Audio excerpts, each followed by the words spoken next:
ஒரே ஒரு ஊர்ல ஒரு ராஜா இருந்தார். அவரு ஒரு வித்தியாசமான ராஜா. எந்த வகையில வித்தியாசமானவர்னு கேட்டா, மக்கள் கிட்ட வரி வசூல் பண்றதுல கொஞ்சம் வித்தியாசமானவர். மற்ற மன்னர்கள் மாதிரி ஒரு நேரடியா வரி வசூல் பண்றது இல்ல, கொஞ்சம் மறைமுகமா அதை பண்ணுவார். அது எப்படின்னா, ஒவ்வொரு குடிமக்களுக்கும் மாசம் ஒரு மரக்கால் நெல்லு மக்கள் கொடுக்கறது இல்ல, ராஜா மக்களுக்கு கொடுப்பார். ஒரு மரக்கால் நெல்ல, அதாவது அரண்மனையில இருந்து ஒவ்வொரு வீட்டுக்கும் நெல் வந்து சேர்ந்துரும். அந்த ஒரு மரக்கால் நெல்லை இவங்க வாங்கிக்கிட்டு அதுக்கு பதிலா ஒரு மரக்கால் அரிசியை ராஜாவுக்கு திருப்பி கொடுக்கணும். இதுதான் அந்த ஊர் வழக்கம்.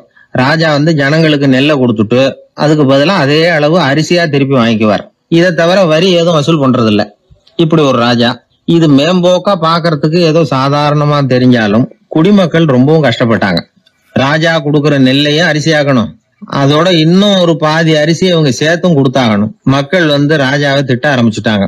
இந்த ராஜா எப்ப சாவார் அப்படின்னு எதிர்பார்க்க ஆரம்பிச்சுட்டாங்க. ஏன்னா ரொம்ப கஷ்டப்படுத்துறாரு அப்படின்னு. பல பேர் அந்த ஊர்ல வீட்டை காலி பண்ணிவிட்டு வெளி தேசத்துக்கு போயிட்டாங்க. இங்க காலம் தள்ளுறது ரொம்ப கஷ்டம்னு. மக்கள் எதிர்பார்த்தது மாதிரியே நடந்தது. அந்த மன்னன் நோய் வந்து படுத்த படுக்கை ஆயிட்டான். ராஜா அப்படி சாக கிடக்குறாருன்னு தெரிஞ்சும் மக்கள் யாருமே வந்து பாக்கல. எப்படி பாப்பாங்க? அவர் தான் எப்ப போவாருன்னு பாத்துக்கிட்டு இருக்கிறாங்களே. என்னை ஏன் யாருமே வந்து பார்க்க மாட்டேங்கிறாங்க நம்ம குடிமக்கள்ல அப்படின்னு மந்திரி கிட்ட கேட்டார் ராஜா. நம்ம ஊர்ல மக்கள் எங்க இருக்காங்க பாக்குறதுக்குன்னாரு அவரு. ஏன் என்னாச்சு அவங்களுக்குன்னு கேட்டார். அமைச்சர் அப்பதான் அரசனுக்கு அவன் பண்ணின தவற வந்து சுட்டி காட்டினார். மக்களுக்கு இழைத்த கொடுமையை எடுத்து சொல்லி புரிய வச்சார். அதுக்கப்புறம் தான் மன்னருக்கு ஞானோதயம் வந்தது. செய்த பாவங்களை எண்ணி வருத்தப்பட்டான். மெதுவா அமைச்சர் பக்கம் திரும்பி, எங்க என் புள்ளன்னு கேட்டான். அவர் எங்கேயாவது ஊர் சுத்திக்கிட்டு இருப்பார், சூதாட்ட விடுதிகள்ல கிடப்பார் அப்படின்னாரு அமைச்சர். அவன் எங்க இருந்தாலும் உடனே அழைச்சிட்டு வாங்கன்னு உத்தரவு போட்டார் ராஜா. அடுத்த நாளே இளவரசனை கொண்டாந்து நிறுத்தினாங்க. தந்தையே, என்ன செய்யணும்னா சொல்லுங்க அப்படின்னு கேட்டான் இளவரசன். அவர் சொன்னார், மகனே, மக்களுக்கு வந்து நான் பொல்லாதவன் ஆயிட்டேன், அவங்கெல்லாம் என்ன நல்லவன்னு சொல்லணும். அப்படி அவங்கள சொல்ல வைக்க வேண்டியது உன்னோட பொறுப்புன்னார். தந்தையே, நீங்க வந்து கவலைப்படாதீங்க, உங்களை ரொம்ப ரொம்ப நல்லவர்னு மக்கள் சொல்லும்படியாக நான் செய்யறேன் அப்படின்னா பையன். அதுக்கப்புறம் கொஞ்ச நாள்ல பையன் பட்டத்துக்கு வந்தான். அவன் என்ன பண்ணான், வரி வசூல் பண்ற முறையில ஒரு மாற்றத்தை உண்டு பண்ணான். என்ன மாற்றம் பண்ணனான்னா, ஒவ்வொரு வீட்டுக்கும் ஒரு மரக்கால் உமியை கொடுக்கறது, அதுக்கு பதிலா ஒரு மரக்கால் அரிசியை வாங்கிக்கிறது. அப்பா என்ன பண்ணாரு, நெல்லை கொடுத்துட்டு அரிசியா வாங்கினார். இவன் மகன் வந்து உமியை கொடுத்துட்டு அரிசியா வாங்கினான். கொஞ்ச காலம் ஆச்சு. ஒரு நாள் மந்திரியை கூப்பிட்டு கேட்டான், அமைச்சரே, நம்ம ஊர் மக்கள் என்ன பேசிக்கிறாங்க அப்படின்னு. உங்க அப்பா ரொம்ப நல்லவன்னு பேசிக்கிறாங்க அப்படின்னாரு அமைச்சர். எப்படி இருக்கு பாருங்க, இவன் பண்ற கொடுமையில அப்பன்காரன் ரொம்ப நல்லவன் ஆயிட்டான். அதாவது இளவரசனை விட பழைய மன்னரே ரொம்ப நல்லவர், ரொம்ப பாதி கஷ்டம் தான் இது முழு கஷ்டம்ங்கிறது மாதிரி ஆயிட்டுது. எப்படியோ அப்பாவுக்கு கொடுத்த வாக்க புள்ள காப்பாத்தி விட்டான். அதாவது மன்னர் ரொம்ப நல்லவர்னு சொல்ல வைக்கிறேன்னு தானே சொன்னான், அதே மாதிரி சொல்ல வச்சுட்டான். இந்த காலத்துல இது மாதிரி அப்பாவுக்கு உதவுற பிள்ளைகள் உண்டு. ஒரு பிள்ளையாண்டான்னு சொன்னான், நான் எங்க அப்பாவுக்கு ரொம்ப ரொம்ப உதவியா இருக்கிறேன் அப்படின்னா. அப்படியா, உங்க அப்பாவுக்கு ரொம்ப உதவியா இருக்கிறியா அப்படின்னா, உங்க அப்பா என்ன செஞ்சுட்டு இருக்காருன்னு கேட்டேன். சும்மாதான் இருக்கிறார் அப்படின்னா அவன். சும்மா இருக்கிறதுக்கு இவன் உதவியா இருக்கிறானா? இப்படி இருக்கிறாங்க. அதாவது நல்லவன் அப்படின்னு பேர் வாங்குறது ரொம்ப கஷ்டம். அதை வந்து எந்த வகையில வாங்கணும்னு முடிவு பண்றதுதான் முக்கியம். அதனால வாழ்க்கையில நாம வந்து மன்னரா இருந்தாலும் சரி, சாதாரண மக்களா இருந்தாலும் சரி, நல்லவன் அப்படிங்கிற பேர் வாங்குறது ரொம்ப முக்கியம். அப்படி நல்லவன்கிற பேர் வாங்கிட்டா வாழ்க்கை ரொம்ப சுலபமா அமையும். சில பேருக்கு தொட்டதெல்லாம் வெற்றியா முடியும், சில பேருக்கு தொட்டதெல்லாம் தோல்வியா முடியும். இதுல உள்ள ரகசியம் என்ன, அதை தெரிஞ்சுக்கணும்னா இந்த கதையை கேளுங்க. ஜப்பான்ல ஒரு பெரிய வீரர் இருந்தார். அவர் பேரு நொபுனாகா. அவர்கிட்ட இருந்த படை வீரர்கள் கொஞ்சம் பேர் தான். சிறிய படை பலத்தை வச்சுக்கிட்டு பெரிய பெரிய படைகளை எல்லாம் முறியடிச்சிருக்கிறார் அவர். அவ்வளவு சாமர்த்தியம் உள்ளவர். ஒரு தடவை எதிரி மீது படையெடுத்து போயிருக்கிறார். அப்போ அவருடைய படை வீரர்களுக்கும் தளபதிக்கும் ஒரு சந்தேகம் வந்துட்டுது. இந்த போர்ல நாம வெற்றி பெற முடியுமா அப்படிங்கிற சந்தேகம். இருந்தாலும் இதை எப்படி தலைவர்கிட்ட தெரிவிக்கிறது? ரொம்ப யோசனை பண்ணாங்க. கடைசியா கொஞ்சம் துணிச்சலை வரவழைச்சுக்கிட்டு மெதுவா கேட்டுட்டாங்க. அவர் பார்த்தார், சரி, அதை நாம முடிவு செய்ய வேணாம், புத்த விகாரத்துக்கு போயிட்டு வருவோம், பூவா தலையா போட்டு பாத்துருவோம், என்ன வருதோ அது பிரகாரம் செயல்படுவோம், என்ன சொல்றீங்க? ஏன்னா போருக்கு செல்லும் போது முழு மனசோட போகணும், ஊசலாட்டம் இருக்கக்கூடாது அப்படின்னார். தளபதியும் படை வீரர்களும் சரின்னு ஒத்துக்கிட்டாங்க. உடனே அவங்க எல்லாரும் அங்க பக்கத்துல இருந்த கோயிலுக்கு போனாங்களாம். தலைவர் உள்ள போனார். எல்லாரும் ஆவலோட வெளியில காத்துக்கிட்டு இருக்கிறாங்க. ரொம்ப நேரத்துக்கு அப்புறம் அவர் வெளியில வந்தார். தளபதி, துணை தளபதிகள் எல்லாரையும் கிட்டத்துல கூப்பிட்டார். அவங்க முன்னிலையில ஒரு தங்க காசை எடுத்தார். இத பாருங்க, இப்ப பூவா தலையா போட்டு பாத்துருவோம். பூ வந்தா தோத்துருவோம், தலை வந்தா ஜெயிச்சிருவோம். அதனால பூ விழுந்தா போர் வேணாம், அதை தவிர்த்துருவோம். தலை விழுந்ததுன்னா போருக்கு போவோம். விதி இப்போ நம்ம கையில தான் இருக்கு. இங்க என்ன தீர்ப்பு கிடைக்குதோ அது பிரகாரம் நடப்போம் அப்படின்னு சொல்லிவிட்டு தங்க காசு சுண்டி போட்டார். அது அப்படியே சுழன்று மேல போய் கணீர்னு தரையில வந்து விழுந்தது. எல்லாரும் ஆவலோடு அதை குனிஞ்சி பாக்குறாங்க. தலை விழுந்திருக்குது. ஒரே மகிழ்ச்சி, ஆரவாரம். அதுக்கப்புறம் அவங்களுக்கு சந்தேகம் வரவே இல்லை. அப்படியே உறுதியான ஒரு முடிவோட போருக்கு போனாங்க. வெற்றியோட திரும்பி வந்தாங்க. வெற்றி விழா நடக்குது. தளபதி பேசுறார். இந்த வெற்றியை காசுதான் முடிவு பண்ணிச்சு, அதனால விதியை வெல்ல யாரால முடியும் அப்படின்னார். சொல்லிவிட்டு உட்கார்ந்தார். அப்போ அந்த தலைவர் தன்கிட்ட இருந்த அந்த தங்க காசை எடுத்து ரகசியமா தளபதி கிட்ட கொடுத்தாராம். தளபதி அதை வாங்கி பாக்குறாரு. அந்த நாணயத்துல 2 பக்கமும் தலை தான் இருக்குது. இதுல இருந்து என்ன தெரியுதுன்னா, வெற்றியின் ரகசியம் என்னன்னா மன உறுதி தான். எதை செஞ்சாலும் மனக்குழப்பம் இருக்கக்கூடாது. எண்ணி துணிக கருமம், இது வள்ளுவர் வாக்கு. பரீட்சை ரிசல்ட் வர்ற சமயம் ஒரு பையன் ஒரு காசை சுண்டி போட்டு தலையா பூவா பாத்துக்கிட்டு இருந்தான். என்னப்பா பாஸா ஃபெயிலா பாக்குறியா அப்படின்னு கேட்டாங்க. பரீட்சை ரிசல்ட்டை பொறுத்த வரைக்கும் எனக்கு சந்தேகம் இல்லை சார் அப்படின்னா. அப்புறம் எதுக்கு இது அப்படின்னு கேட்டாங்க. ரிசல்ட் வந்த பிறகு எங்க அப்பா என்னை திட்டுறதோட விட்டுருவாரா இல்ல அடிப்பாரா அப்படிங்கறத தெரிஞ்சுக்கிறதுக்காக இது அப்படின்னு. ஒரு பெரிய சிந்தனையாளர் இருந்தார். அவர் ரஷ்யாவில் இருந்தார். நிறைய புத்தகங்கள் எழுதியிருக்கிறார். அவர் பேரு ஓஸ்பென்ஸ்கி. உலகின் மிகச்சிறந்த 3 புத்தகங்கள்ல ஒண்ணு இவர் எழுதியிருக்கிறார் அப்படின்னு கூட சொல்றது உண்டு. அப்பேற்பட்ட எழுத்தாளர். அந்த காலத்துல குருஜீஃப் அப்படின்னு சொல்லி ஒரு பெரியவர் இருந்தார். ரொம்ப எளிமையான வாழ்க்கை வாழ்ந்துகிட்டு இருந்தவர். இவரை தேடி அந்த எழுத்தாளர் வந்தார். ஐயா, உங்ககிட்ட சில கேள்விகள் கேட்டு விளக்கம் பெறலாம்னு வந்திருக்கிறேன்னார். உடனே அந்த பெரியவர் என்ன செஞ்சார் தெரியுமா? ஒரு வெற்று காகிதத்தை எடுத்தார், அவர்கிட்ட கொடுத்தார். இந்தாங்க, இதை வச்சுக்கங்க. நாம 2 பேரும் பேசுறதுக்கு முந்தி நீங்க ஒரு காரியம் பண்ணணும்னார். என்ன செய்யணும்னு சொல்லுங்கன்னார் அவரு. இந்த காகிதத்துல உங்களுக்கு தெரிஞ்சதெல்லாம் என்ன, தெரியாததெல்லாம் என்ன அப்படிங்கிற பட்டியலை எழுதிட்டு வாங்க. அதுக்கு பிறகு உங்களுக்கு தெரியாத விஷயங்களை பத்தி நாம 2 பேரும் உரையாடலாம். ஏன்னா உங்களுக்கு தெரிஞ்சதை பத்தி நாம பேசி பிரயோஜனம் இல்லை, தெரியாததை பத்தி பேசினாதான் உங்களுக்கு அது உபயோகமா இருக்கும் அப்படின்னார். இவர் இப்படி சொன்னது அந்த எழுத்தாளருக்கு கொஞ்சம் தர்ம சங்கடமா இருந்தது. நாம எப்பேற்பட்ட சிந்தனையாளர், நம்மள போய் இவர் இப்படி எழுத சொல்றாரு அப்படின்னு நினைச்சாரு. இருந்தாலும் அந்த பெரியவர் பேர்ல இவருக்கு ரொம்ப மரியாதை. அதனால அவர் கொடுத்த காகிதத்தை வாங்கிட்டு தனியா ஒரு இடத்துல போய் உட்கார்ந்தார். யோசிக்க ஆரம்பிச்சார். முதல்ல யோசிச்சார், கடவுளை எனக்கு தெரியுமா அப்படின்னு.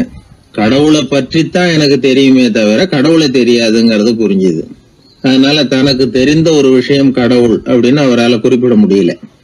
அடுத்தபடி ஆத்மாவை பத்தி சிந்திச்சார்.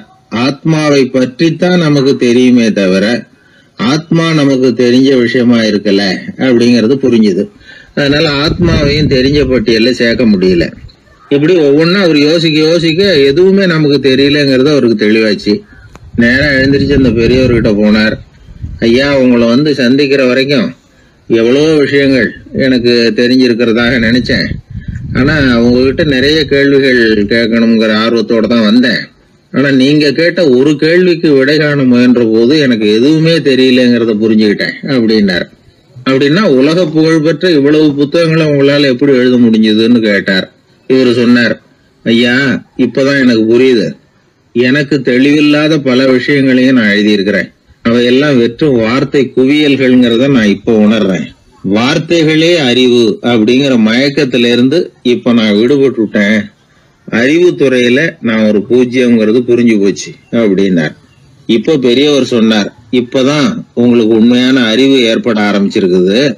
எப்போ ஒரு மனிதன் தன்னுடைய அறியாமையை உணர ஆரம்பிக்கிறானோ அப்போதுதான் அறிவின் தொடக்கத்துல அடி எடுத்து வைக்கிறான் அப்படின்னார். அதுக்கு பிறகு என்னாச்சு தெரியுமா? இந்த எழுத்தாளர், சிந்தனையாளர் ஓஸ்பென்ஸ்கி புஸ்தகம் எதுவுமே எழுதலையாம், அதோட விட்டாராம்.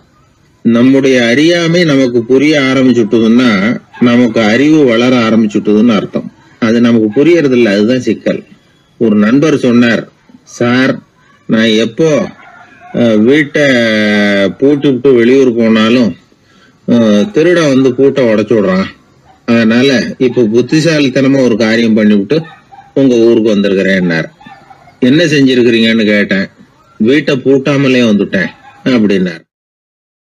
அளவுக்கு மிஞ்சினால் அமிர்தமும் நஞ்சு அப்படின்னு சொல்லுவாங்க. அது உண்மைதான். ஒருத்தருக்கு அளவுக்கு மீறிய புகழ் வந்துட்டுதுன்னு வச்சுங்க, அது கூட ஆபத்தாக போயிடுறது உண்டு. பழங்காலத்துல எல்லாம் கிரேக்க தேசத்தில் ஒரு பழக்கம் உண்டாம்.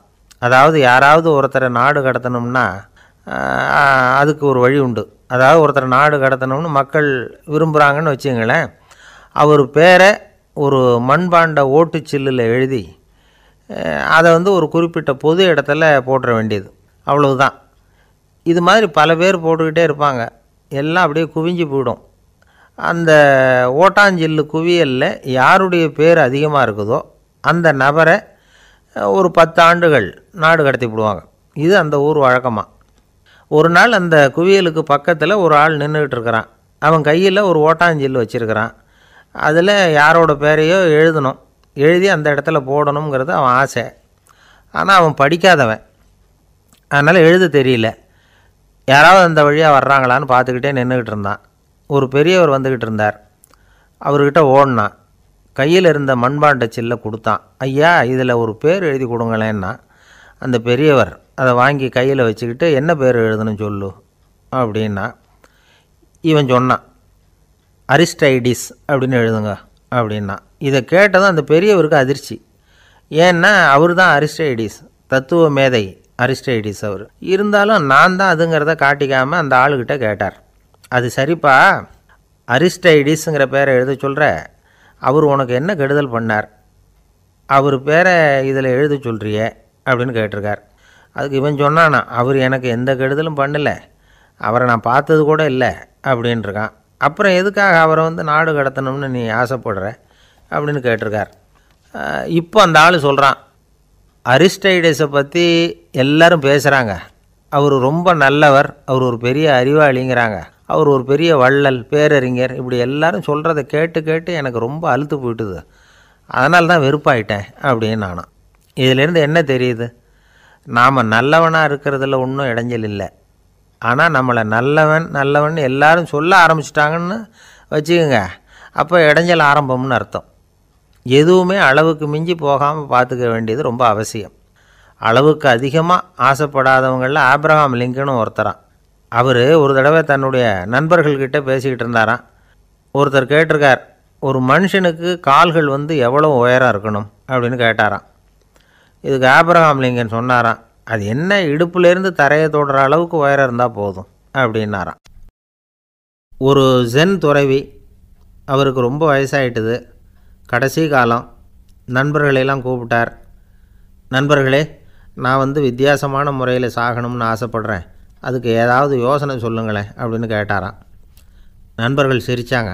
என்ன பேச்சு பேசுகிறீங்க, சாவறதுங்கிறது என்ன விளையாட்டு கத்தனமான காரியமா அப்படின்னு கேட்டிருக்காங்க. அந்த துறவி கொஞ்ச நேரம் யோசனை பண்ணார். அப்புறம் கேட்டாராம், இது வரைக்கும் யாராவது நடந்துக்கிட்டே இறந்துருக்குறாங்களா அப்படின்னாராம். எல்லாரும் இல்லைன்னாங்களாம். ஒருத்தர் மட்டும் சொல்லியிருக்கார், அப்படியும் ஒருத்தர் இறந்துருக்கிறதாக ஒரு கதையில் படிச்சிருக்கிறேன், ஒரு ஞானியால் தான் அப்படியெல்லாம் செய்ய முடியும் அப்படின்னு அவர் சொன்னாராம். சரி, அப்படின்னா அந்த முறை நமக்கு வேணாம், நின்றுக்கிட்டே யாராவது உயிரை விட்டுருக்காங்களா அப்படின்னு விசாரித்தாராம். அப்படியும் ஒருத்தர் இறந்துருக்கிறார் அப்படின்னாங்களாம். மறுபடியும் அந்த துறவி யோசனை பண்ணியிருக்கிறார், ஏதாவது வித்தியாசமான முறையில் நாம் போகணும் அப்படிங்கிறது அவருடைய விருப்பம். மனிதன் எப்படி வாழ்கிறானோ அப்படி இறப்பது தான் நல்லது. சரி, யாராவது தலைகீழாக யோகம் செய்யும் நிலையில் இறந்துருக்கிறாங்களா அப்படின்னு விசாரித்தாராம். நண்பர்கள் சிரித்தாங்க. தலைகீழாக நின்னபடி இறந்ததாக நாங்கள் கேள்விப்பட்டதே இல்லை, அது முடியாத காரியம் அப்படின்ட்டுருக்காங்க. இப்போ அந்த துறவிக்கு திடீர்னு உற்சாகம் வந்துட்டுது. உடனே எழுந்திரிச்சார், தலைகீழாக நின்னார், அப்படியே உயிரை விட்டுட்டார். அவ்வளோதான். அந்த மடாலயத்தில் ஒரே குழப்பம், எப்படி அவரை கீழே இறக்கி படுக்க வைக்கிறது அப்படின்னு புரியல.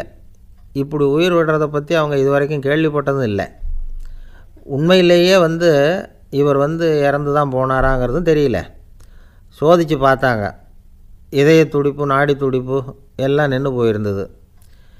இவர் எப்பவும் இப்படி தான், என்ன பண்ணுறது இப்போது அப்படின்னு சொல்லி எல்லோரும் குழம்பிக்கிட்டு இருக்கிற சமயத்தில் ஒரு பெரிய ஒரு யோசனை சொன்னார். இந்த துறவியோட மூத்த சகோதரி பக்கத்து மடாலயத்தில் இருக்கிறாங்க, அவங்கள இங்கே அழைச்சிட்டு வந்தால் ஏதாவது வழி கிடைக்கும் அப்படின்னார். அந்த அம்மாவுக்கு 90 வயசு. அழைச்சிட்டு வந்தாங்க. ஒரு குச்சியை ஊன்றிக்கிட்டு அப்படியே மெதுவாக நடந்து வந்தாங்க. வந்து தம்பி தலைகீழாக நின்று உயிர் விட்டு இறக்கிறத பார்த்தாங்க. தம்பின்னு கூப்பிட்டு பார்த்தாங்க, ஒன்றும் காணோம். உடனே என்ன பண்ணாங்க, தன்னுடைய கைத்தடியால் தம்பியோட உடலை ஒரு தட்டு தட்டினாங்க. ஏப்பா சாகிறப்பவும் உன்னுடைய குறும்புத்தனத்தை விடலையா, இப்படியாடா சாகிறது, ஒழுங்காக செத்து தொலை அப்படின்னாங்களாம். அவ்வளவுதான். உடனே அந்த துறவி திரும்பி நேராக நின்னார். அக்கா கோவப்படாத, நான் ஒழுங்காக சாகிறேன், எப்படி செத்தா என்ன, எல்லாம் எனக்கு ஒன்று தான் அப்படின்னு சொல்லிவிட்டு அப்படியே தரையில் படுத்து உயிரை விட்டாராம். அதுக்கப்புறம் அந்த அம்மா கோலை வந்து கையில் எடுத்துக்கிட்டு அப்படியே திரும்பி கூட பார்க்காம அவங்க பாட்டுக்கு போயிட்டாங்களாம். மரணத்தை ஒரு விளையாட்டாக ஆக்கிய அந்த துறவிக்கு வாழ்க்கையே ஒரு விளையாட்டாக தான் இருந்திருக்குது. எந்த நோக்கமும் இல்லாமல் செயல்படுறதுன்னா என்னங்கிறதும் அவருக்கு தெரிஞ்சிருக்குது. பயனை எதிர்பார்க்காமல் பணி செய்து வாழ்ந்து மறைந்த மகான் அவர். தம்முடைய தொழிலை வந்து விளையாட்டு போல் செய்ய தெரிஞ்சவருக்கு வாழ்க்கையே ஒரு விளையாட்டாக மாறிடும். எல்லாமே விளையாட்டாகி விடுகிற போது மரணமும் விளையாட்டாகிவிடும் அப்படிங்கிறது தான் அந்த தத்துவம். ஆனால் அதுக்கு முன்னாடி உங்களுக்குள்ளே இருக்கிற உண்மையான நடிகனை வந்து நீங்கள் அடையாளம் கண்டுபிடிக்கணும். நீங்கள் நடிக்க வேண்டியதே இல்லை, நீங்கள் ஏற்கனவே நடிச்சுக்கிட்டு தான் இருக்கிறீங்க. நீங்கள் இந்த உண்மையை தெரிஞ்சுக்கணும், அவ்வளவுதான். இதுதான் ஞானிகளுடைய கருத்து. நீங்கள் தெருவில் நடந்து போயிட்டுருக்கிறீங்க, எதிரில் வர்றவர் உங்களை பார்த்து எப்படி இருக்கிறீங்கன்னு கேட்குறார். நல்லா இருக்கிறேங்கிறீங்க. உண்மையிலேயே நாம் நல்லா இருக்க மாட்டோம், ஏதாவது உடம்புல கோளாறு இருக்கும். ஆனால் அப்படி சொல்லுவோம் நல்லா இருக்கிறேன் அப்படின்னு. அது நடிப்பு தானே. உங்களை சந்தித்ததில் ரொம்ப மகிழ்ச்சி அப்படின்னு சொல்கிறோம். உடனே கொஞ்சம் நிதானமாக யோசித்து பாருங்கள், உண்மையிலேயே உங்கள் மனசு மகிழ்ச்சி அடைஞ்சுட்டுதா? அது நடிப்பு தானே. வாழ்க்கையை சரியாக புரிஞ்சுக்கிட்டால் எல்லாமே நடிப்புங்கிறது புரியும். கல்யாண பத்திரிக்கை அனுப்பியிருந்தேனே, ஏன்டா வரலன்னு கேட்டான் ஒருத்தன். வந்திருந்தேனே அப்படின்னானா இவன். டேய் ஏன்டா போய் சொல்கிற, நான் பத்திரிக்கையே உனக்கு அனுப்பலையே அப்படின்ட்டுருக்கான் அவன். அதுக்கு இவன் சொன்னானா, பத்திரிக்கை அனுப்புனேன்னு நீ போய் சொல்கிறப்போ கல்யாணத்துக்கு வந்தேன்னு நான் போய் சொல்லக்கூடாதா அப்படின்னானா. ஒரு பெரிய பியானோ கலைஞர் வியன்னாவில் இருந்தார். ரொம்ப புகழ்பெற்ற இசைக்கலைஞர் அவர். இங்கிலாந்து மகாராணி விக்டோரியா அவருடைய சங்கீதத்தை கேட்கணும்னு ஆசைப்பட்டாங்க. அவரை அரண்மனைக்கு கூப்பிட்டாங்களாம். பியானோ வாசிக்க சொல்லி கேட்டாங்களாம். இவரும் ரொம்ப பிரமாதமாக வாய்ச்சி காட்டியிருக்கார். உடனே பாராட்டி பரிசுகள்லாம் கொடுத்து அனுப்புனாங்களாம். அந்த இசையை கேட்குறதுல அரசிக்கு ரொம்பவும் ஆர்வம் உண்டு. அதனால் அதுக்கப்புறமும் அந்த கலைஞர் அடிக்கடி அரண்மனைக்கு வர வேண்டிய அவசியம் ஏற்பட்டது. ஏன்னா அரசி கூப்பிட ஆரம்பித்தாங்க. இவர் போகணும், அங்கே இசை நிகழ்ச்சி நடத்தணும். இவர் அங்கே பாடி வாசிக்கிறது உண்டு. ஒரு தடவை வந்து மகாராணி அவரை பார்த்து உங்கள் நாட்டு தேசிய கீதம் பாடுங்களேன் அப்படின்னு கேட்டாங்களாம். உடனே அவர் தன்னுடைய நாடான ஆஸ்திரியாவின் தேசிய கீதத்தை பாடியிருக்கிறார். அவர் பாட ஆரம்பித்த உடனே மகாராணி எழுந்திரிச்சு நின்னாங்களாம். அதுக்கு மரியாதை செலுத்துகிற நோக்கத்தோடு பாட்டு முடிகிற வரைக்கும் அப்படியே நின்றுக்கிட்டு இருந்தாங்களாம். இதுதான் அந்த அரசியினுடைய பெருந்தன்மை. அதாவது நாட்டுப்பற்றுங்கிறது அந்த அளவுக்கு அப்படி இருக்கணும். இப்படி ஒரு அரசியே நம்ம நாட்டு தேசிய கீதத்துக்கு எழுந்திரிச்சு நின்று மரியாதை செலுத்துகிறாங்க அப்படிங்கிறத புரிஞ்சிக்கும் பொழுது அந்த முதிய கலைஞரின் மகிழ்ச்சிக்கு அளவே இல்லையாம். அதுக்கப்புறம் அந்த பியானோ கலைஞர் ஒரு நாள் தன்னுடைய நண்பர் ஒருத்தர்கிட்ட பேசிக்கிட்டு இருந்தாராம். அப்போ சொன்னாராம், மகாராணியார் வந்து எனக்கு எவ்வளவோ பரிசுகள்லாம் கொடுத்துருக்குறாங்க.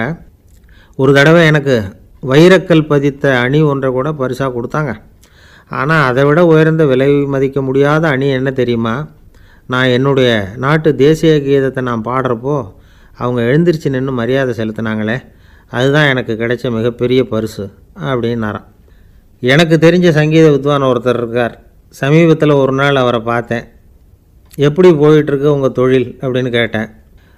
ரொம்பவும் வித்தியாசமாக போயிட்டுருக்குங்க அப்படின்னார். என்ன சொல்கிறீங்க அப்படின்னேன். முன்னாடியெல்லாம் நான் பாடினா எதிரில் இருக்கிறவங்க தான் எழுந்திரிச்சு போயிட்டு இருந்தாங்க. இப்போ எப்படின்னா நான் பாட ஆரம்பிச்சுட்டா உடனே பக்கவாத்தியக்காரனே எழுந்திரிச்சு போயிடுறான் அப்படின்னார் ரொம்ப வேதனையோட. எது ரொம்பவும் கஷ்டமான காரியம் அப்படின்னு கேட்டார் ஒருத்தர். ஒருத்தருக்கு ஒருத்தர் சண்டை போடாமல் இருக்கிறது தான் ரொம்ப கஷ்டமான காரியம் அப்படின்னு தோணுது. ஒரு நாட்டுக்கும் இன்னொரு நாட்டுக்கும் சண்டை, நாட்டுக்குள்ளேயே ஒரு குரூப்புக்கும் இன்னொரு குரூப்புக்கும் சண்டை. ஏன் சண்டை போட்டுக்கிறீங்கன்னு கேட்டு பாருங்கள். நாங்கள் சமாதானத்துக்காக தான் சண்டை போட்டுக்கிறோம் அப்படிம்பாங்க. வாழறதுக்காக பிறந்த மனுஷன் லட்சியத்துக்காக உயிரை விட தயார் அப்படின்னு சொல்லிகிட்டு இருப்பான். அப்படி உயிரை விடுறவங்கள நாமளும் பாராட்டுவோம். ஆனால் ஒன்றும் இல்லாத விஷயங்களுக்கெல்லாம் சண்டை போடுறவங்களெல்லாம் அப்படிப்பட்டவங்களையும் சரி, உயிரை விடுறவங்களையும் சரி, என்னென்னு சொல்கிறது, யுத்தங்களாலேயும் சண்டைகளாலேயும் நாம் அடையிறது என்னங்கிறது ஒரு பக்கம் இருக்கட்டும், இழக்கிறது என்ன தெரியுமா? ஏராளமான உயிர்கள். ரத்தம் சிந்துறதுக்கு நான் தயார் அப்படின்னு மார்தட்டி சொல்லலாம். ஆனால் ரத்தம் சிந்தினா உயிர் காத்துக்கிட்டு இருக்க தயார் இல்லை. அதாவது உயிர் நமக்காக காத்துக்கிட்டு இருக்க தயார் இல்லை. இழக்கிற ரத்தத்தை ஈடுகட்டினா தான் உயிரை காப்பாற்ற முடியும். அதனால் இது சம்மந்தமாக ஆராய்ச்சி செய்கிற கட்டாயம் ஏற்பட்டு போச்சு. அதோட விளைவாக புதுசாக ஒன்றை கண்டுபிடிச்சிருக்கிறாங்க. அதுதான் செயற்கை ரத்தப்பொடி. இப்போ இந்த திடீர் சாம்பார் பொடி, திடீர் ரசப்பொடி, திடீர் காப்பி பொடி இப்படிலாம் சொல்கிறோம்ல, அது மாதிரி இது திடீர் ரத்தப்பொடி. இஸ்ரேல் ஒரு சின்ன நாடு, மக்கள் தொகை குறைச்சல், அதோட போர்கள் வேறு. அதனால் காயம்பட்டவங்களை காப்பாற்றியே தீர வேண்டிய கட்டாயம். காப்பாற்றணும்னா ரத்த இழப்பை தடுக்கணும். அப்படின்னா உடனடியாக புது ரத்தம் செலுத்தி ஆகணும். திடீர்னு ரத்தம் வேணும்னா எங்கே போகிறது? அதுவும் கிடைக்கிற ரத்தம் சேர்கிற குரூப்பாக இருக்கணும்.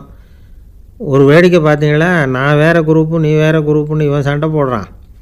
இதில் அடிபட்டவனுக்கு ரத்தம் கொடுக்க போனால் அதுலேயும் அது வேறு வேறு குரூப்பாக இருக்குது.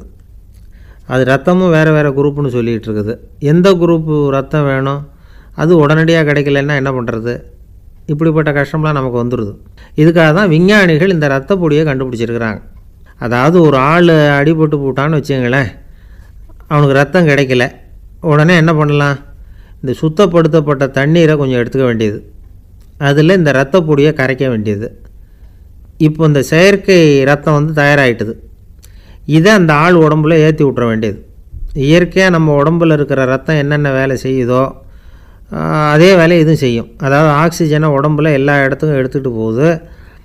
அந்த வேலையை இந்த செயற்கை ரத்தமும் செஞ்சுருது. ஆனால் ஒரு விஷயம், இந்த செயற்கை ரத்தம் ஒரு அவசரத்துக்கு தான் உபயோகப்படுத்தலாம், ஒரு முதல் உதவி மாதிரி. அதை அப்படியே நிரந்தரமாக விட்டுற முடியாது. பின்னாடி தேவையான குரூப்பு உண்மையான ரத்தம் கிடைச்ச உடனே அதை செலுத்திக்கணும். உண்மையான ரத்தத்தை 20லேருந்து 40 நாள் வரைக்கும் தான் பாதுகாக்க முடியும். அதுவும் குளிர்பதன பெட்டியில். அதுக்குள்ளே உபயோகப்படுத்தலைன்னா அது வீணாக போயிடும். இந்த ரத்த பொடி அப்படி இல்லை, எவ்வளோ நாள் வேணும்னாலும் அப்படியே வச்சுருக்கலாம். குளிர்பதன பெட்டியும் தேவையில்லை.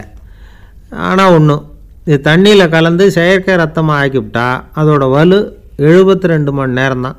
அதாவது 3 நாள். அதுக்குள்ளே அந்த ஆசாமியை எங்கேயாவது ஆஸ்பத்திரிக்கு தூக்கிட்டு போய் உண்மையான ரத்தத்தை கொடுத்துடணும். சண்டையில் அடிபடுறவங்க, சாலை விபத்தில் அடிபடுறவங்க, இவங்களுக்கெல்லாம் அவசரத்துக்கு கை கொடுத்து உதவுறது இந்த செயற்கை ரத்த பொடி. அதுக்கப்புறம் நாம் கொடுக்குற ரத்தம் தான் அவங்கள காப்பாற்றணும். இன்றைக்கி ரத்தத்தை தானமாக கொடுக்க தயாராக இருக்கிற நல்ல உள்ளங்கள் ஏராளம்.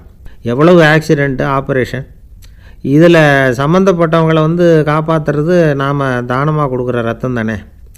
ஒரு ஆக்சிடெண்ட்டு, ஒரு ஸ்கூட்டர் ஒரு ஆள் மேலே மோதி விட்டுது, பார்த்து வரக்கூடாதா அப்படின்னா அந்த ஆள், நீ தான் பார்த்து நடக்கணும், ஏன்னா 20 வருஷமாக நான் அந்த ஸ்கூட்டரை ஓட்டிகிட்டு இருக்கிறேன் அப்படின்னானா இவன்.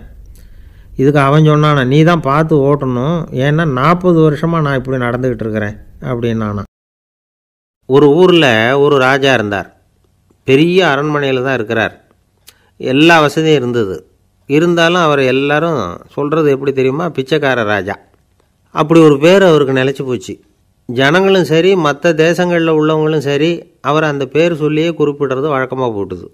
இது அவருக்கு ரொம்ப கவலையாக போச்சு. என்ன இது, நம்மளை தேடி வர்றவங்களுக்கெல்லாம் நாம் சோறு போடுறோம், நம்ம புகழ்ந்து பாடல் ஏற்றி கொண்டு வர்ற புலவர்களுக்கெல்லாம் அவங்க எப்படி வந்தாலும் ஒருவேளை சோறு போடணுங்கிறது உத்தரவு. இவ்வளவுலாம் செஞ்சும் நம்மளை போய் பிச்சைக்கார ராஜான்னு எல்லாரும் சொல்கிறாங்களே, அது ஏன், எதுக்காக இப்படி சொல்கிறாங்க? இதுதான் ராஜாவுக்கு குழப்பம். சரி, இதை பற்றி நம்ம அமைச்சர்கள்கிட்ட கேட்கலாமா அப்படின்னு யோசனை பண்ணார். இந்த விஷயத்தை போய் அவங்கக்கிட்ட எப்படி கேட்குறதுன்னு அவருக்கு தயக்கமாக இருந்தது. கௌரவ குறைச்சலாக தெரிஞ்சுது அவருக்கு. சரி, சாதாரண குடிமக்கள்கிட்ட இதை பற்றி கேட்கலாமா அப்படின்னு யோசனை பண்ணார். கேட்கலாம், ஆனால் அவங்க யாரும் ராஜா முன்னாடி நின்று தைரியமாக பேசக்கூடிய அளவுக்கு இல்லை. ராஜாவோட குழப்பம் நாளுக்கு நாள் அதிகமாக போச்சு. கடைசியாக அவர் ஒரு முடிவுக்கு வந்தார். அதாவது இதை பற்றி ஒரு பிச்சைக்காரங்கிட்டே கேட்டு பார்த்துட்டா என்ன. இதுதான் அவர் பண்ண முடிவு. உடனே மாறு வேஷம் போட்டுக்கிட்டு நகர்வலம் போனார். ஒரு பிச்சைக்காரனை கண்டுபிடிச்சார். இதை பாருப்பா, நம்ம ராஜாவை எல்லாரும் பிச்சைக்கார ராஜான்னே சொல்கிறாங்களே, அதுக்கு என்ன காரணமாக இருக்கும் அப்படின்னு கேட்டார். அதுக்கு அவன் சொல்கிறான், இதுக்கான பதிலை இன்னும் ஒரு 30 நாளில் சொல்கிறேன் அப்படின்னா. உடனே இவருக்கு சந்தோஷம். உண்மையை அவங்ககிட்ட சொன்னார். நான் வேற யாரும் இல்லை, நான் தான் இந்த நாட்டு ராஜா. இப்போ நீ என் கூடவே வந்துடு, அரண்மனையிலேயே தங்கிக்கோ. 30 நாள் கழித்து எனக்கு பதில் சொல்லிவிட்டு அதுக்கப்புறமா நீ போகலாம் அப்படின்னு சொல்லி அழைச்சிட்டு வந்துட்டார். அரண்மனையில் ஒரு மூலையில் அவன் தங்கறதுக்கு இடம் கொடுத்தார். தினம் 2 வேளையும் இவனுக்கு சோறு போடுங்க அப்படின்னு உத்தரவு போட்டார். ராஜா கொடுத்த இடத்துல போய் உக்காந்துக்கிட்டான் அந்த பிச்சைக்காரன். தினமும் அந்த அரண்மனையில் நடக்கிறதையெல்லாம் கவனிச்சிக்கிட்டு வந்தான். வேளைக்கு சாப்பாடு வரும், சாப்பிட்டுக்கிட்டு இருக்கான். இப்படி 30 நாள் முடிஞ்சுது. ராஜா வந்தார். என்ன, என்னோட கேள்விக்கு பதில் என்னன்னு கண்டுபிடிச்சிட்டியான்னார். கண்டுபிடிச்சிட்டேன்னா. என்ன எல்லாரும் பிச்சைக்கார ராஜான்னு சொல்கிறாங்களே, அது நியாயமாக படுதா உனக்குன்னு கேட்டார்.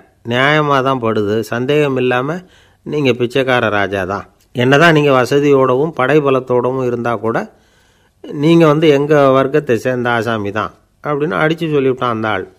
ஏனால் அப்படி சொல்கிறேன்னு கேட்டார் இவர். அரசே, ஒரு உண்மையை கண்டுபிடிச்சி சொல்கிறதா நான் உங்ககிட்ட சொன்னேன். நீங்கள் ராஜ பரம்பரைன்னா உடனே உங்கள் கழுத்தில் கிடக்கிற முத்து மாலையை கழட்டி பரிசாக கொடுத்துருப்பீங்க, பொன்னையும் மணியையும் கொடுத்துருப்பீங்க. ஆனால் நீங்கள் அப்படி செய்யலை. என்னை ஒரு மூலையில் உட்கார வச்சு 2 வேளை சோறு போட சொன்னீங்க. உங்களை தேடி யார் வந்தாலும், யார் பாராட்டி பேசினாலும் அல்லது பிரச்சனைகளை சொன்னாலும் நீங்கள் செய்கிற ஒரே காரியம் சோறு போடுறது தான். பிச்சைக்காரனுக்கு சோறு மட்டும்தான் உலகம். உங்கள் விஷயத்திலையும் நீங்கள் அப்படி தான் நினைக்கிறதாக தெரியுது. நல்லா கவனிங்க. எந்த ஒரு பிரச்சனைக்கும் சோறு தான் முடிவுன்னு நினைக்கிறீங்க பாருங்கள். நீங்கள் சந்தேகமில்லாத எங்களை சேர்ந்த ஆள் தான் அப்படின்னு விட்டான் அந்த பிச்சைக்காரன். அதுக்கப்புறம் தான் அந்த ராஜா தன்னுடைய தவறுகளையெல்லாம் தேர்த்திக்கிட்டாராம். பசின்னு வர்றவங்களுக்கு சோறு தான் போடணும், அது தப்பு இல்லை. பாராட்ட வர்றவங்களுக்கெல்லாம் சோத்தையே போட்டு அனுப்புனா இப்படி தான் பேர் வரும். எனக்கு தெரிஞ்ச ஒருத்தர் தினமும் யாராவது ஒருத்தரை தன் வீட்டுக்கு அழைச்சிட்டு போவார், சாப்பாடு போட்டு அனுப்புவார். முன்னறிவிப்பு இல்லாமல் திடீர்னு ஒரு விருந்தாளியோட வீட்டில் போய் இவர் நிற்கிறது வழக்கம். அந்த அம்மாவும் இவருக்காக தயார் பண்ணி வச்சுருந்ததை இவர் அழைச்சிட்டு வந்திருக்கிற விருந்தாளிக்கு போட்டுருவாங்க. விருந்தாளி சாப்பிட்டுட்டு போனதுக்கப்புறம் இவர் மனைவி கிட்ட உனக்கு சிரமம் வேணாம் அப்படின்னு சொல்லிவிட்டு பக்கத்தில் உள்ள ஒரு ஹோட்டலுக்கு போய் காசு கொடுத்து சாப்பிட்டுட்டு வந்துடுவார். பல நாள் இப்படி நடக்கும். ஒரு நாள் அவரை தனியாக கூப்பிட்டுக்கிட்டு போய் ஏன் இப்படி பண்ணுறீங்கன்னு கேட்டோம். அதுக்கு அவர் சொல்கிறாரு, எங்கள் வீட்டு சாப்பாட்டிலேருந்து தப்பிக்கிறதுக்கு எனக்கு வேறு வழி எதுவும் தெரியல சார், அதனால தான் இப்படி பண்ணிகிட்ருக்கிறேன் அப்படின்னார் ரொம்ப பரிதாபமாக. ஒருத்தன் எப்படி நடந்துக்கிறாங்கிறத வச்சு தான் அந்த ஆள் எப்படிங்கிறத நாம் முடிவு பண்ணுறோம். ஆளுமைன்னு சொல்கிறோம்ல, அதுக்கு சூழ்நிலைகளை ஆளுகின்ற தன்மை அப்படின்னு விளக்கம் கொடுக்குறார் ஒரு உளவியல் நிபுணர். சரி, ஒரு மனிதனுடைய ஆளுமையை உருவாக்குகிற விஷயங்கள் என்னென்ன? பிறப்பு, வளர்க்கப்பட்ட விதம், படிப்பு, நண்பர்கள், சமுதாயம், இப்படி நிறைய உண்டு. ஆளுமையின் அடிப்படையில் சில மனநோய்கள் உண்டாகுது. அதெல்லாம் என்னென்னங்கிறத தெரிஞ்சு வச்சுக்கிட்டோம்னா நம்ம கூட இருக்கிறவங்கள அடையாளம் கண்டுபிடிக்கிறதுக்கு அது ரொம்ப உபயோகமாக இருக்கும். ஃப்ரெனாய்டு ஆளுமை அப்படின்னு ஒன்று. இந்த கோளாறு உள்ளவங்க எப்படி இருப்பாங்க தெரியுமா? அதிக உணர்ச்சி, சந்தேகம், பொறாமை இதெல்லாம் அதிகமாக இருக்கும். வளைஞ்சு கொடுக்க மாட்டாங்க. அடுத்தவங்களோட இணக்கமான உறவு இருக்காது. அவங்க செய்கிற தப்புக்கெல்லாம் அடுத்தவங்களை குறை சொல்லிகிட்டு இருப்பாங்க. இது ஒரு ரகம். அடுத்தது ஸ்கிசாய்டு ஆளுமை அப்படின்னு சொல்கிறாங்க. இந்த கோளாறு உள்ளவங்க அடுத்தவங்களோட பழக கூச்சப்படுவாங்க. சின்ன வயசுலேயே இது ஆரம்பமாயிடுது. பகல் கனவுலேயே சஞ்சரிப்பாங்க. அவங்களுடைய விரோதம், கோபம் இதை கூட வெளியில் காட்டிக்க முடியாமல் இருப்பாங்க. இவங்களுக்கு அகமுகம், பிரச்சனைகள்லேருந்து ஒதுங்கி எதுலேயும் ஈடுபாடு இல்லாதவங்களாக இருப்பாங்க. இப்படி ஒரு ரகம். அடுத்தது சைக்ளோதமிக் ஆளுமை அப்படின்னு சொல்கிறாங்க. அது என்னென்னா, உணர்ச்சிகளில் ஏற்றத்தாழ்வு அதிகமாக இருக்குமா. சில சமயம் பார்த்தா மகிழ்ச்சியாக இருப்பாங்க, சில சமயம் சோகமாக உட்காந்துருப்பாங்க. அவங்க மனநிலைக்கு தகுந்த மாதிரி சமூக நிகழ்ச்சிகளில் பங்கெடுத்துக்குவாங்க. இன்னொரு வகை என்னென்னா எண்ணப்பீடிகை ஆளுமை அப்படின்னு பேர் வச்சுருக்கிறாங்க. அதுக்கு இவங்களுக்கெல்லாம் கரெக்டாக இருக்கணும், எல்லாம் சட்டத்திட்டம், இதுலேயும் ஒரு ஒழுங்குமுறை, இப்படி எதிர்பார்க்குற மனோபாவம். இவங்க எதிர்பார்ப்புக்கும் வரன்முறைக்கும் மற்றவங்க கட்டுப்படணும்னு நினைப்பாங்க. இந்த நிலைமை நீடித்தா என்ன ஆகும் தெரியுமா? அலைக்கழிக்கிற எண்ணங்கள் திரும்ப திரும்ப ஒரே செயலை செய்ய தூண்டுற மன தளர்ச்சிக்கு ஆளாயிடுறாங்க. அடுத்தது ஹிஸ்டீரியா ஆளுமை. சின்ன விஷயத்தையெல்லாம் பெருசுப்படுத்தி நாடகமாக்குற நடிகர்கள் இவங்க. உணர்ச்சி அதிகம் உள்ளவங்க. இவங்க மன எழுச்சியில் பக்குவமின்மை, குழந்தைத்தனம், முதிர்ச்சியின்மை எல்லாம் இருக்கும். தன்னலம் மிக்க குணம். பிறர் தன்னை மட்டுமே கவனிக்கணும்னு நினச்சி செயல்படுறது, இதெல்லாம் இவங்க அடையாளம். அடுத்த ரகம் எப்படின்னா வளர்ச்சியற்ற ஆளுமைன்னு சொல்கிறாங்க. அடுத்தவங்களோட இணங்கி போக முடியாதவங்க, அறிவு, மன எழுச்சி, சமூக உறவு இதில் எல்லாம் போதுமான வளர்ச்சியையும் நிறைவையும் பெற முடியாதவங்க, இவங்களால வாழ்க்கையில் முன்னேற முடியாது. பிச்சைக்காரங்க, குற்றவாளிகள், இவங்ககிட்டெல்லாம் இது மாதிரியான ஆளுமை அதிகமாக இருக்குமா. அடுத்தது என்னென்னா சோர்வுடைய ஆளுமை. எதுலேயும் உற்சாகம் இல்லாமல் சோர்ந்து போயிருப்பாங்க. அதுக்கெல்லாம் நமக்கு வலிமை இல்லைப்பா அப்படின்னு சொல்லிகிட்டு இருப்பாங்க. சின்ன விஷயங்களுக்கெல்லாம் அதிர்ச்சி அடையிறது, வாழ்வின் சுவையை அனுபவிக்க முடியாதவங்க. இன்னொரு ரகம், இது கொதித்தெழும் ஆளுமைங்கிறாங்க. எதுக்கு எடுத்தாலும் ஆத்திரம், குரோதம், வன் செயல் இதிலெல்லாம் ஈடுபாடு, இப்படி உள்ளவங்க. நத்தை வகை ஆளுமை அப்படின்னு ஒன்று. அடுத்தவங்க மேலே விரோதம் இருக்கும், அடிக்கணுங்கிற எண்ணம் இருக்கும். ஆனால் அதை அப்படியே வெளியில் காட்டாமல் அதே சமயம் அமைதியான முறையில் வெறுப்பை வெளிக்காட்டுற ரகம். இவங்கெல்லாம் பேசாமல் கம்முன்னு இருந்துக்கிட்டே நினச்சதை நிறைவேற்றிக்கிடுவாங்க. முன்ஜாக்கிரதை ஆளுமை அப்படின்னு ஒரு ரகமாக. பாதுகாப்பின்மை, சந்தேகம், முழுமையின்மை, அறவேக்காட்டுத்தனம் இந்த மனப்போக்கு அதிகமாக இருக்கிறதுனால அகம்பாவம், புடிவாதம், எச்சரிக்கை எல்லாம் அளவுக்கு மீறி இருக்கும். இதுவரைக்கும் நாம் பேசிக்கிட்டு இருந்த ஆளுமை பண்புகள் அளவுக்கு அதிகமாக போயிட்டுதுன்னா ஆளுமை கோளாறுகள் ஏற்படும். அதன் அடிப்படையில் மனவியாதிகள் வருமா. அதனால் இணக்கமான, எல்லாரும் விரும்புகிற இயல்பான ஆளுமையை பெறுவதற்கு நாம் முயற்சி செய்யணும் அப்படிங்கிறது மனோதத்துவ நிபுணர்களுடைய ஆலோசனை. ஒருத்தர் ஒரு மனோதத்துவ டாக்டரை தேடிட்டு வந்தாராம். டாக்டர், எனக்கு மனசில் ஏதோ வியாதி, ஆளுமை கோளாறு, அதாவது எனக்கு சீக்கிரமாக செத்து போனால் தேவையில்லைன்னு தோணுது அப்படின்னாராம். உடனே அந்த டாக்டர், சரி அப்படின்னா இங்கேயே இருங்க, நான் வைத்தியம் பார்க்குறேன் அப்படின்னாராம். ஆஃபீஸை முடிஞ்சு வீட்டுக்கு போகிற சமயத்தில் ஒருத்தர் கடைக்கு போய் ஸ்வீட் வாங்கினார். சரி, வீட்டுக்கு பிள்ளைங்களுக்கு தான் வாங்கிட்டு போகிறார் அப்படின்னு மற்றவங்க நினச்சாங்க. அவர் அப்படி செய்யலை. அந்த இடத்துலையே பொட்டலத்தை பிரித்தார். திருட மாதிரி அப்படியே சுற்றி ஒரு தரம் பார்த்துக்கிட்டார். யாரும் தெரிஞ்சவங்க இல்லைங்கிறத முடிவு பண்ணிவிட்டு அவசரமாக அதை அப்படியே போட்டு முழுகிவிட்டு கையை தொடச்சிக்கிட்டு நல்ல பிள்ளை மாதிரி நடந்து போக ஆரம்பிச்சிட்டார். அவர் யாருன்னா, அவரோட பிரச்சனை எல்லாருக்கும் தெரியாது, சில பேருக்கு தான் தெரியும். அதாவது அவர் உடம்பில் சர்க்கரை இருக்குதுன்னு டாக்டர் சொல்லிவிட்டாராம். அதனால் வீட்டில் சர்க்கரையே இவர் கண்ணில் காட்டுறதில்ல. அதனால் இவர் யார் கண்ணிலையும் படாமல் இப்படிப்பட்ட வேலைகள்லாம் செய்கிறது வழக்கம். யாருக்கும் தெரியாமல் இப்படி ஸ்வீட்டை வாங்கி சாப்பிட்டுட்டு அவர் பாட்டுக்கு போயிடுறது. இப்படிப்பட்டவங்களுக்கெல்லாம் கொஞ்சம் ஆறுதலான தகவல் இன்றைக்கி. அது என்னென்னா, நாம் சாப்பிட்ற சர்க்கரைக்கும் நம்ம உடம்பில் உள்ள சில கோளாறுகளுக்கும் அப்படி என்ன தான் சம்மந்தம் இருக்குது. இதை பற்றி சமீபத்தில் சில ஆராய்ச்சிகள்லாம் நடந்திருக்குது. ஏன்னா சர்க்கரைன்னாவே விஷம் மாதிரி அதை பார்க்குறவங்களும் சில பேர் உண்டு. சின்ன பிள்ளைங்களுக்கு வயத்தில் பூச்சி உண்டாகிறதுலேருந்து பெரியவங்களுக்கு நீரிழிவு வர்ற வரைக்கும் எல்லாத்துக்கும் சர்க்கரை தான் காரணம்னு சொல்லிகிட்டு இருக்கிறோம். ஆனால் அந்த அளவுக்கு பயப்பட வேண்டிய அவசியம் இல்லை அப்படின்னு சொல்கிறாங்க. சர்க்கரை வியாதி, இருதய நோய், பித்த நீர்ப்பை நோய், இதெல்லாம் சில நோய்கள்லாம் நாம் சாப்பிட்ற சர்க்கரைக்கும் தொடர்பு இருக்குன்னு நினைக்கிறோம். ஆனால் அப்படி சம்பந்தம் உண்டுங்கிறதுக்கு போதுமான அளவுக்கு ஆதாரம் இல்லை அப்படிங்கிறாங்க ஆராய்ச்சியாளர்கள். ஒரே ஒரு சம்பந்தம் தான் உறுதியாக இருக்குதான். அதுவும் இந்த பல் சிதைவு அப்படின்னு இருக்கு இல்லையா, அந்த சர்க்கரை சாப்பிட்றதுக்கும் இந்த பல் சிதைவுக்கும் சம்பந்தம் இருக்குது அப்படிங்கிறத மட்டும் உறுதியாக சொல்கிறாங்க. சர்க்கரைன்னா நாம் சாப்பிட்ற ஜீனி மட்டும் இல்லை, பழம், காய்கறி, பால், தேன் இப்படி எல்லாத்துலேயும் அது இருக்குது. கேரட்டு கொடுக்குற சத்தில் 88% சர்க்கரை, ஆப்பிள் கொடுக்குற சக்தியில் 95% சர்க்கரை. இது ஜீனி சர்க்கரை, இது ஆப்பிள் சர்க்கரை அப்படிங்கிற வித்தியாசம்லாம் உடம்புக்கு கிடையாது. ரெண்டுமே உடனடியாக சக்தி கொடுக்குது. ஒரு ஸ்பூன் சர்க்கரையில் 16 கலோரி தான் சத்து இருக்குது. அதிகமாக சர்க்கரை சாப்பிட்டா நீரிழிவு வந்துருங்கிறது தப்பான ஒரு அபிப்பிராயம். டயபெட்டிஸுங்கிறது ஒரு மெட்டபாலிக் டிசார்டர், அவ்வளவுதான். அதாவது நாம் சாப்பிட்ற சர்க்கரையை நம்ம உடம்பு திறமையாக உபயோகப்படுத்திக்க முடியல அப்படின்னு அர்த்தம். அதனால தான் அதிகமாக இனிப்பு வேணாம்னு சொல்கிறோம். ஏற்கனவே உடம்பால் முடியாத ஒன்றை மறுபடியும் அது தலையில் சுமத்தி அதிகமாக வேலை வாங்க வேணாமே அப்படிங்கிறதுக்காக தான். ஆகாரத்தில் அதிகமாக சர்க்கரை இருந்தால் அதனால் உடனே சர்க்கரை வியாதி வந்துடும்ங்கிறதுக்கு விஞ்ஞான ரீதியாக போதுமான ஆதாரம் இல்லை. அதனால் எப்போவாவது அதிகமாக ஸ்வீட்டு சாப்பிட்டுட்டா ஐயோ அதிகமாக சாப்பிட்டோமோ என்ன பண்ண போகுது தெரியலையே அப்படின்னு நினச்சி மனசை போட்டு குழப்பிக்க வேண்டியதில்லை. பொதுவாக எதுவுமே அதிகமாக வேண்டாம், எல்லாம் சீராக இருந்தால் போதும். நீரிழிவுங்கிறது புதுசாக வந்துட்ட ஒரு நோய் இல்லை, ரொம்ப காலமாகவே இருக்கிற ஒன்று தான். நம்ம முன்னோர்கள் இதை மதுமேகம் அப்படின்னு சொல்லுவாங்க. அதை கட்டுப்படுத்துறதுக்கு அவங்களே சில வழிமுறையை சொல்லி வச்சுருக்கிறாங்க.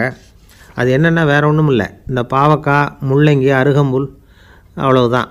வெள்ளை முள்ளங்கி இருக்குல்ல, அதை வாரத்துக்கு 3 நாள் சாப்பிட்டுக்கிட்டு வாங்க. நூலுக்கோல் ரொம்ப நல்லது. இல்லைன்னா முள்ளங்கி சாறு ஒரு அவுன்ஸு சாப்பிட்டுட்டு வரலாம். ரத்தத்தில் சேர்கிற சர்க்கரை அளவு இதெல்லாம் கட்டுப்படுத்துது. சிறுநீரில் காணப்படுகிற சர்க்கரை அளவையும் சமநிலைப்படுத்துது. தினமும் ஆகாரத்தில் கோதுமை, கேழ்வரகு, வெந்தயம், கருவேப்பிலை, சோயாபீன்ஸ் எது கிடைக்குதோ சேர்த்துக்கலாம். இப்படிலாம் செஞ்சுக்கிட்டு வந்தால் அப்புறம் வீட்டுக்கு தெரியாமல் கடையில் போய் நின்றுக்கிட்டு ஸ்வீட் வாங்கி திருட்டுத்தனமாக சாப்பிட வேண்டிய அவசியமே உங்களுக்கு வராது. 2 ஆசாமிகள் கடற்கரையில் உட்காந்து சாவகாசமாக பேசிக்கிட்டு இருந்தாங்களாம். ஒருத்தர் சொன்னார், இன்னொருத்தருக்கு தெரியாமல் ஸ்வீட்டு சாப்பிட்றதே எப்பவும் இடைஞ்சல் தான் சார். நேற்றுக்கு பாருங்கள், அப்படி தான் சாப்பிட்டுக்கிட்டு இருந்தேன், வீட்டுக்காரி கண்ணில் போட்டுவிட்டுது, அதுக்கப்புறம் ஒரே ரகலையாக போச்சு அப்படின்னாராம். எனக்கு கூட அப்படி தான் சார் ஆகிட்டுது, ஒரே ரகலை அப்படின்னாராம் இன்னொருத்தர். நீங்கள் சாப்பிட்டதும் உங்கள் வீட்டுக்காரங்க கண்ணில் போட்டுவிட்டுதா சார் அப்படின்னு கேட்டிருக்கார் இவர். அதுக்கு அவர் சொன்னாராம், அப்படி இல்லை சார், கடைக்காரர் கண்ணில் போட்டுவிட்டுதோ, நான் அவருக்கு தெரியாமல் அந்த ஸ்வீட்டை அவர் கடையிலேருந்து எடுத்திருந்தேன் அப்படின்னு விளக்கம் கொடுத்தாராம் இந்த ஆள். ஒருத்தர் முகத்தை தொங்க போட்டுக்கிட்டு ஒரு மாதிரியாக வந்தார். என்ன விஷயம்னு விசாரித்தேன். என்னுடைய நண்பன் ஒருத்தங்கிட்ட கருத்து வேறுபாடு, இனிமேல் நமக்குள்ளே எந்த சம்மந்தமும் வேணாம்னு நட்பை முறிச்சிட்டு வந்துட்டேன்னா. நண்பர்கள்னு இருந்தால் கருத்து வேறுபாடு வரத்தான் செய்யும்னே. கருத்து வேறுபாடு வராமல் இருக்கிறதுக்கு ஏதாவது வழி உண்டா அப்படின்னு கேட்டாங்க. அதை பற்றி நிபுணர்கள் சில யோசனைகளை சொல்லியிருக்கிறாங்கன்னு. முதல் விஷயம் என்னென்னா, உங்கள் நண்பனுக்கு ஒரு செய்தி சொல்லணும்னா அதை நீங்களே நேரடியாக சொல்லுங்கள், அல்லது உங்கள் கைப்பட கடிதம் எழுதுங்க. அதாவது நேரடி தொடர்பு முக்கியம். அதை விட்டுட்டு இன்னொருத்தர் மூலமாக நண்பர்களுக்கு செய்தி அனுப்புனா நீங்கள் சொல்கிற செய்தி அப்படியே போய் சேராது, அது சேதமாயிடும். கூட்டி குறைச்சி சொல்லிவிடுவாங்க, அது குழப்பத்தில் கொண்டாந்து விட்டுரும். இது ஒரு யோசனை. 2வது யோசனை என்னென்னா, நீங்கள் ஒரு நல்ல காரியத்தை செய்யும் பொழுது உங்கள் நண்பரையும் சேர்த்துக்குங்க, அவருக்கும் அதில் ஒரு ஈடுபாட்டை உருவாக்குங்க. 3வது யோசனை, நம்ம பக்கத்தில் இருக்கிற நண்பர் மகிழ்ச்சி அடைகிற மாதிரி ஏதாவது செய்யணும். சின்ன சின்ன செயல்களாக இருந்தாலும் பரவாயில்ல, அவர் நமக்கு எதுவும் செய்யலையே, நாம் எதுக்கு செய்யணும் அப்படின்னு நினச்சிக்கிட்டு இருக்கக்கூடாது. 4வது யோசனை என்னென்னா, உங்களுக்கு ஒரு பிரச்சனையா அல்லது உங்கள் நண்பருக்கு ஒரு பிரச்சனையா, எதுவாக இருந்தாலும் 2 பேரும் சேர்ந்து உட்காந்து ஆலோசனை பண்ணுங்கள். நம்ம யோசனையும் கேட்கப்படுதே அப்படிங்கிற நினைப்பே அவருக்கு ஒரு மன நிறைவை உண்டாக்குமா. 5வது யோசனை, உங்கள் நண்பர் ஏதோ ஒரு காரியத்தை செய்கிறார், நீங்கள் உடனே அவசரப்பட்டு நீ செய்கிறது தப்புன்னு தீர்ப்பு சொல்லக்கூடாது. அவர் அதை செய்கிறதுக்கான நியாயங்கள் எவ்வளவோ இருக்கும், அதை புரிஞ்சுக்கிறதுக்கு முயற்சி பண்ணணும். 6வது யோசனை, உங்கள் நண்பர் என்ன சொன்னாலும் அதை பொறுமையாக கேளுங்க. அவர் சொல்கிறத புரிஞ்சுக்கணும், அவர் சொல்ல விரும்புகிறத புரிஞ்சுக்கணும், அவர் சொல்ல முடியாமல் தவிக்கிறதையும் புரிஞ்சுக்கணும். இப்படி 3 விதமாகவும் அவரை புரிஞ்சுக்கிட்டு அதுக்கு தகுந்த மாதிரி செயல்படணும். 7வது யோசனை என்னென்னா, உங்கள் நண்பர் உங்ககிட்ட ஏதோ ஒரு கருத்தை சொல்கிறார், அது உங்களுக்கு பிடிக்கல, அதுக்காக உடனே நீ சொல்கிறது சரியில்லை, நான் ஒத்துக்க மாட்டேன் அப்படின்லாம் மறுத்துக்கிட்டு இருக்கக்கூடாது. அவர் சொல்கிறத கேட்கணும், பொறுமையாக சிந்திக்கணும், அதுக்கப்புறம் பதில் சொல்லணும். இப்படிலாம் நடந்துக்கிட்டால் நண்பர்களுக்குள்ள கருத்து வேறுபாடு வர்றதுக்கு வாய்ப்பே இருக்காது அப்படின்னு வல்லுநர்கள் தொகுத்து சொல்லியிருக்கிறாங்க இந்த யோசனைகளை. எனக்கு தெரிஞ்ச சில நண்பர்கள் உண்டு, அவங்களுக்குள்ளேயும் கருத்து வேறுபாடுகள் வராமல் இருக்கிறதுக்கு சில நுட்பங்களை கையாளுறது உண்டு. ஒருத்தர் சொன்னார், அந்த டாக்டர் சின்ன வயசுலேருந்து என் கூட பழகினவர், நாங்கள் 2 பேரும் இணை பிரியாத நண்பர்கள், இருந்தாலும் எனக்கு உடம்பு சரியில்லைன்னா நான் அவர்கிட்ட வைத்தியம் பார்த்துக்க மாட்டேன் அப்படின்னார் ஒருத்தர். ஏன் அப்படின்னு கேட்டேன். எங்கள் நட்பு கெட்டு போடக்கூடாது இல்லையா, அதனால தான் அப்படின்னார் இவர். பொங்கல் திருநாள். பொங்கல் திருநாள்னால் இது ஏதோ அறுவடை திருநாள் அப்படின்னு சொல்லுவோம். அதாவது வருஷம் பூரா நாம் பாடுபட்டு அதனுடைய பலனை அனுபவிக்கிற நாள் அப்படிங்கிறது நாம் சொல்லிகிட்டு இருக்கிறது. இது முக்கியமாக இது ஒரு நன்றி அறிவிப்பு நாள் அப்படின்னு சொல்லுவாங்க. இன்றைக்கி நிறைய நன்றி அறிவிப்பு கூட்டம்லாம் நடந்துக்கிட்டு இருக்குல்ல, அது மாதிரி விவசாயிகள் நடத்துகிற ஒரு நன்றி அறிவிப்பு விழா இது. யாருக்கு நன்றி சொல்கிறாங்கன்னா, ஆதவனுக்கு. அதாவது சூரியன் இல்லைன்னா விவசாயம் இல்லை, அதனால் ஆதவனுக்கு நன்றி செலுத்துகிற நாளாக இந்த பொங்கல் திருநாளை நாம் கொண்டாடுறோம். அதாவது இந்த பொங்கலில் விவசாயிகள்கிட்டேருந்து நிறைய பண்புகளை நாம் தெரிஞ்சுக்க வேண்டிய நாள் இது. விவசாயிகள் அவங்க விவசாயம் முன்னேறி இருக்கிற அளவுக்கு விவசாயிகளுடைய வாழ்க்கை தரம் முன்னேறலை. அந்த அளவுக்கு அவர்கள் நாட்டுக்காக உழைச்சிக்கிட்டு இருக்கிறாங்க. அந்த காலத்திலே அதை பற்றி ஒரு கதை சொல்கிறது உண்டு. ஒரு வயசான ஆள் நிலத்தில் ஏறு உழுதுகிட்டு இருந்தாராம். கிழிஞ்சு போன ஒரு சின்ன துண்டை தான் இடுப்பில் கட்டியிருந்தாராம். தலையில் ஒரு கந்தலை சுற்றி இருந்தார். உடம்பு பூரா சேரு, ரொம்ப ஏழை. ஏறு ஓட்டிகிட்டு இருக்கிறவர் வேறு எப்படி இருப்பார்? இருந்தாலும் அந்த ஆள் ரொம்ப ஜாலியாக பாட்டு பாடிக்கிட்டே ஏறு உழுதுகிட்டு இருந்தாராம். உடம்புல தான் அவர் ஏழையை தவிர மனசில் ஒரு ஏழையாக தெரியல. அந்த சமயத்தில் அந்த நாட்டு ராஜா அந்த பக்கமாக குதிரை மேலே வந்தாராம். வேட்டைக்கு போயிட்டு பரிவாரங்களோடு திரும்பி வந்துக்கிட்டு இருக்கிறார். ரொம்ப செல்வ செழிப்பில் இருக்கிற ராஜா அவர் இந்த வயசான விவசாயியை பார்த்துருக்கார். இந்த ஆள் ரொம்பவும் ஏழைங்கிறது அவர் பார்த்தாவே பளிச்சுன்னு தெரியுது. கட்டிக்கிறதுக்கு நல்ல துணி இல்லை, உடம்போ இழைச்சி போயிருக்குது, வயிறு முதுகில் போய் ஒட்டிகிட்டு இருக்கு, கண்ணு குழி விழுந்து போயிருக்குது. ஆனாலும் முகத்தை பார்த்தா சந்தோஷமாக இருக்கிற மாதிரி இருக்குது. இவ்வளோ உற்சாகமாக பாடிக்கிட்டு இருக்கிறாரே அப்படின்னு ஆச்சரியமாக நினச்சி பார்த்தார் அந்த ராஜா. சரி, அவர்கிட்ட கொஞ்சம் பேச்சு கொடுத்து பார்க்கலாம் அப்படின்னு முடிவு பண்ணார். ஐயா பெரியவரே, இப்படி கொஞ்சம் வர முடியுமான்னாராம். பொழுது போகிறதுக்குள்ளே நான் இந்த வயல் பூரா உழவு ஓட்டி ஆகணும், அதனால் பேசுகிறதுக்கு நேரம் இல்லை அப்படின்னாராம் அந்த பெரியவர். என்ன அவ்வளவு அவசரமாக? மீதி இருந்தால் நாளைக்கு உழுதக்கூடாதா? அது சரி, உனக்கு எத்தனை ஏக்கர் நிலம் இருக்குது அப்படின்னு விசாரிச்சிருக்கார் ராஜா. எனக்குன்னு சொந்தமாக உள்ளங்கை அளவு கூட நிலம் கிடையாது. இது எங்கள் முதலாளியோட நிலம். இதை பூராவும் உழுது முடித்தாதான் அவர் கூலி கொடுப்பார். நான் கூலிக்கு உழுதுகிட்டு இருக்கிறேன். உங்ககிட்ட பேசிக்கிட்டு இருந்தால் அவருக்கு துரோகம் பண்ணது மாதிரி ஆகிடும் அப்படின்னாராம். ராஜா குதிரையை விட்டு கீழே இறங்கினார். வரப்பில் நடந்து அந்த பெரியவர்கிட்டே போனாராம். சரி, ஒரு நாள் பூரா உழுதா உனக்கு எவ்வளவு கூலின்னு கேட்டிருக்கார். 8 அணா கூலி கிடைக்கும்னாராம் அவர். இது ரொம்ப காலத்துக்கு முன்னாடி நடந்த ஒரு சம்பவங்கிறதுனால அப்போ 8 அணா கூலிங்கிறது ரொம்ப பெருசு. இருந்தாலும் அதுவும் அந்த ராஜாவுக்கு பெரிய கூலியாக தெரியல. இவ்வளவு தானா, இதை வச்சுக்கிட்டு நீ எப்படி காலம் தள்ளுற அப்படின்னாராம். ஒன்றும் கவலை இல்லை அப்படின்னாராம் அவர். ராஜாவுக்கு ரொம்ப ஆச்சரியமாக போச்சு. 8 அணா கூலி வாங்குகிற இந்த ஆள் கவலை இல்லாமல் இருக்கிறார், ஏராளமான வசதியோடு இருக்கிறன்னா கவலை இல்லாமல் வாழ முடியலையே அப்படின்னு நினச்சி பார்த்துருக்கார். அது சரி, 8 அணாவில் எப்படி குடும்பம் நடத்துகிற அப்படின்னு கேட்டாராம். எனக்கு கிடைக்கிற 8 அணாவில் 2 அணா குடும்பத்துக்கு செலவழிக்கிறேன், 2 அணா பழைய கடனுக்கு கொடுக்குறேன், 2 அணா தர்மம் செய்கிறேன், 2 அணா வட்டிக்கு கொடுக்குறேன், ஒரு குறையும் இல்லைன்னாராம். ராஜாவுக்கு ஒன்றும் புரியல. எனக்கு ஒன்றும் புரியலையேன்னு இருக்கார். ஐயா, எனக்கும் என் மனைவிக்கும் 2 அணா செலவாகுது. வயசான அம்மா அப்பா இருக்கிறாங்க, சின்ன வயசில் என்னை காப்பாற்றினவங்க அவங்க. அந்த கடனுக்கு 2 அணா செலவாகுது, அது பழைய கடன். என் தங்கச்சி ஒருத்தி ஆதரவு இல்லாத நிலைமையில் தன்னுடைய மகனோட என் வீட்டில் இருக்கிறா. அவளுக்கும் அவள் மகனுக்கும் 2 அணா செலவு பண்ணுறேன், அது தர்மம். எனக்கு 2 பிள்ளைங்க இருக்கிறாங்க, அவங்களுக்கு 2 அணா செலவு பண்ணுறேன், அது வட்டிக்கு கொடுக்கறது மாதிரி. பிற்காலத்தில் அவங்க எங்களை காப்பாற்றுவாங்க. அந்த வகையில் நான் திருப்தியோடு வாழ்ந்துக்கிட்டு இருக்கிறேன் அப்படின்னாராம். ராஜாவுக்கு அர்த்தம் புரிய ஆரம்பிச்சுதான். அந்த பெரிய நிலத்தை விலை கொடுத்து வாங்கி அந்த பெரியவருக்கே தானமாக கொடுத்துட்டாராம். இப்போ உழுதவருக்கே நிலம் சொந்தமாகிட்டுது. அன்னையிலேருந்து அரசனுக்கும் ஆறுதல் கிடைச்சிதான். இப்படி ஒரு கதை சொல்லுவாங்க. 8 அணா வருமானத்தை வச்சுக்கிட்டு எப்படி காலத்தை தள்ளுறதுன்னு சொல்கிறதுக்காக இந்த கதையை சொல்கிறதாக யாரும் தப்பாக நினச்சிக்கக்கூடாது. கிடைக்கிறத எப்படி பங்கு போடுறார், எப்படி திருப்தியாக வாழறார் அப்படிங்கிறது தான் முக்கியம். அது மாதிரி இன்றைக்கு இந்த பொங்கல் திருநாளில் உழவர்கள் மனசு மகிழ்ச்சியாக இருந்ததுன்னா அது எல்லாரும் மகிழ்ச்சியாக இருக்கிறது மாதிரி அர்த்தம். அதனால் அவர்கள்ட்டேருந்து நாம் பாடம் கற்றுக்கணும். சில உழவர்கள் தங்கள் நிலத்தில் விளையிறத தாங்கள் சாப்பிட மாட்டாங்க, அடுத்தவங்கள்ட்ட விற்றுட்டு சந்தையில் போய் வேறு அரிசி வாங்கிட்டு வந்து தான் இவங்க சாப்பிடுவாங்க.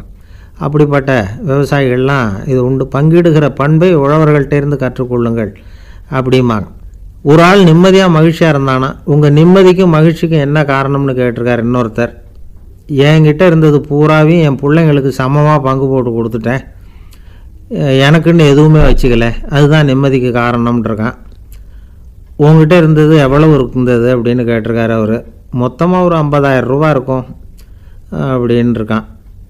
அவ்வளவும் பணமாகவே இருந்ததா அப்படின்னு கேட்டிருக்காங்க அவங்க. இல்லைங்க, அவ்வளவும் கடன், அதை தான் பிரித்து கொடுத்துருக்கேன் பிள்ளைங்கக்கிட்ட அப்படின்னு நானும் அவன்.